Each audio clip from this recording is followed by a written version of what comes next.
یہ سامنے نظر آنے والی عمارت افغانستان کی سب سے بڑی جیل پلی چرخی کی ہے۔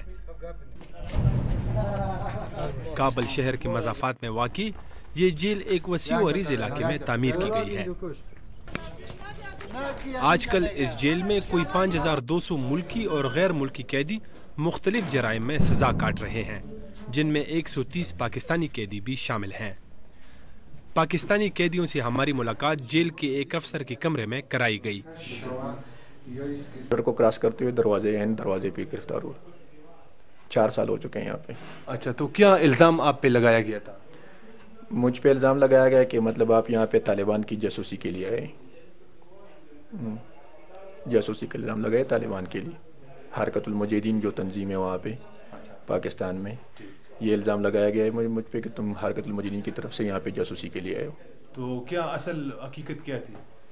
حقیقت یہی تھی کہ وہاں پہ ایک لڑکا تھا، وہاں پہ کام کرتا تھا، یہ شہد کی مکھیاں جو ہیں اس کے فارم تھے اس کے، تو ہمارے علاقے میں آتا تھا، وہاں پہ یہ کام بہت زیادہ ہے، تو وہاں پہ ہم اس کو جگہ دیتے تھے، مطلب فارم کے لیے وہ جو پیٹیاں تھیں وہ رکھتا تھا وہاں پہ۔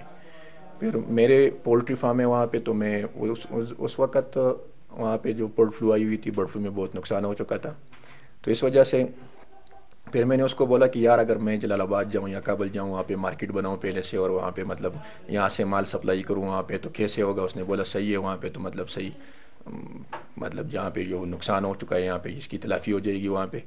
پھر میں وہاں سے اس بندے کو ساتھ لے کے یہاں پہ آیا کہ تاکہ جلال آباد اور کابل میں مطلب کسی کے ساتھ بات کروں، وہاں سے مال سپلائی کروں۔ پھر ان دروازے پہ جیسے ہی ہم داخل ہوئے تورخم میں، وہاں پہ جو یہاں کی ایجنسیز والوں نے مجھے گرفتار کیا۔ اصل میں یہ بندہ جو تھا ایجنسیز کا بندہ تھا، اور اس نے پیسے لے کے مجھے یہاں پہ مطلب ایک دھوکہ دے کے یہاں پہ لایا تھا۔ اچھا، تو ابھی 4 سال کے دوران آپ پہ کتنی دفعہ آپ کو عدالت میں پیش کیا گیا ہے؟ آپ پر جرم ثابت ہو گیا اور آپ کا کتنا مزید وقت رہتا ہے؟ 2 دفعہ میں گیا ہوں، 2 دفعہ عدالت میں گیا ہوں، اور جرم ثابت ہونا تو مطلب یہ ہے کہ بس جو کچھ لکھ لیا ہے وہاں پہ کاغذات میں، جو کچھ لکھ لیا عدالت میں جاؤ، پھر وہاں پہ عدالت میں جو کچھ بھی تم کہو وہ بات قبول نہیں ہوتی، وہ بات قبول ہوتی جو لکھی ہوئی ہے، جو تمہارے جو فائل ہے اس میں فائل میں جو کچھ لکھا ہوا ہے وہی بات قبول ہوتی ہے۔ تو آپ پر الزام ثابت ہو گیا ہے؟ الزام تو ثابت نہیں ہوا، ثابت کرا دیا گیا ہے۔ تو کتنا عرصہ آپ کا مزید رہتا ہے ابھی جیل میں؟ ابھی میرے تقریباً 2 مہینے باقی۔ اچھا، اوکے، تو اس دوران آپ کا کوئی اپنے فیملی سے رابطہ وغیرہ ہوتا رہا ہے؟ ہاں، 2 مرتبہ میرے والد صاحب آ چکے ہیں، اور تقریباً 2 مرتبہ میرے بھائی ہے، بڑے بھائی وہ بھی آ چکے ہیں ملاقات کے لیے۔ یہاں جیل کے اندر جتنے بھی پاکستانی آپ کے ساتھ ہیں ان پر کس قسم کے جرائم ہیں؟ اس میں تو اکثر جو ہے نا جرائم جو الزام لگایا گئے ان پہ، وہ تو اکثر طالبان اور اس قسم کے طالبان کے ساتھ یا مختلف دہشت گرد جو نیٹ ورکس ہیں ان کے ساتھ رابطے کی الزامات ان پہ لگائے گئے ہیں۔ ان کے علاوہ ایسے بھی لوگ ہیں مطلب جن کو صرف پاسپورٹ کی وجہ سے گرفتار کیا گیا ہے، پاسپورٹ نہیں تھا ان کے پاس، ان کو 6 مہینے یا 1 سال قید دیتے ہیں۔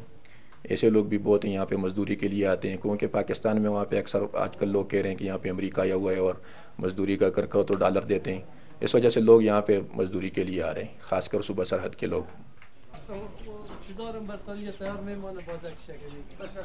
تاہم دوسری طرف جیل انتظامیہ کا موقف قیدیوں کے الزامات سے مختلف نظر آیا۔ آپ کو معلوم ہے اور آپ نے تورخم سرحد پر دیکھا بھی ہوگا کہ کئی افغان شہری یہاں سے ادھر جاتے ہیں اور کئی پاکستانی یہاں آتے ہیں، کسی کا کسی سے کوئی غرض نہیں۔ ہم پاکستان کے مشکور ہیں کہ وہاں 2 ملین افغان شہری مقیم ہیں، اور اس طرح ہم بھی چاہتے ہیں کہ ہم یہاں پاکستانی دوستوں کی بھی اسی طرح مہمان نوازی کریں، لیکن ان میں بعض جرائم پیشہ افراد ہیں جو دونوں طرف موجود ہیں اور وہ حالات خراب کرنا چاہتے ہیں۔ ایسے میں ان قیدیوں کی دلیل کو نہیں مانا جا سکتا، کیونکہ ان کے کیسوں اور مقدمات کو تو عدلیہ اور جج صاحبان دیکھ رہے ہیں۔ ان قیدیوں نے کوئی جرم تو ضرور کیا ہے جو یہاں جیل میں ہیں، ورنہ آپ نے تو دیکھا ہوگا کہ تورخم سرحد سے بڑی تعداد میں لوگ آ جا رہے ہیں، ان کو کوئی مشکل نہیں۔ پلی چرخی کے اس وسیع و عریض سینٹرل جیل میں درجنوں پاکستانی قیدی مختلف جرائم میں قید کاٹ رہے ہیں۔ اکثر پاکستانی قیدی الزام لگاتے ہیں کہ انہیں کابل میں پاکستانی سفارت خانے سے کسی قسم کی کوئی قانونی مدد نہیں مل رہی ہے، جس سے وہ سخت مایوسی کا شکار ہو رہے ہیں۔ رفعت اللہ اورکزئی، BBC، پلی چرخی جیل، کابل۔